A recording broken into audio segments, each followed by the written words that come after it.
کنویں میں پھینک دیا۔ کیا تھا وہ خواب جس نے پوری زندگی بدل دی؟ آج ہم سنیں گے ایک ایسا قصہ جو صبر، آزمائش اور اللہ پر یقین کی سب سے بڑی مثال ہے۔ حضرت یعقوب علیہ السلام کے 12 بیٹے تھے۔ ان میں سے ایک نہایت خوبصورت، معصوم اور اللہ کے خاص بندے تھے، حضرت یوسف علیہ السلام۔ حضرت یعقوب علیہ السلام کو حضرت یوسف علیہ السلام سے بہت محبت تھی، اور یہی محبت باقی بھائیوں کے دل میں حسد بن گئی۔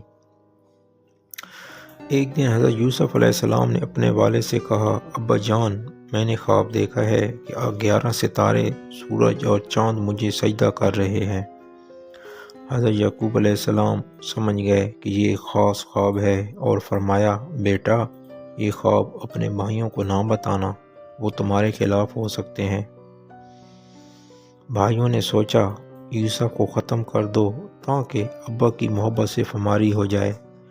پھر انہوں نے فیصلہ کیا کہ یوسف علیہ السلام کو جنگل میں لے کر کنویں میں پھینک دیں گے۔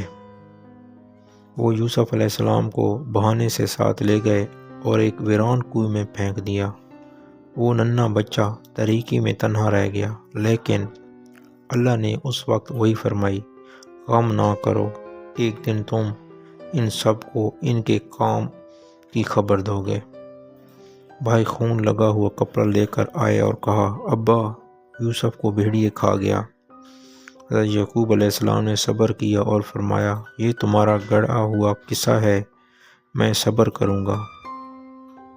کچھ مسافر وہاں سے گزرے، انہوں نے یوسف علیہ السلام کو نکالا اور مصر لے جا کر غلام کے طور پر بیچ دیا۔ ایک نبی کا بیٹا کنویں سے نکال کر غلام بن گیا۔ کیا یہ آزمائش ختم ہوئی یا ابھی اصل امتحان باقی ہے؟ جانیے اگلی قسط میں۔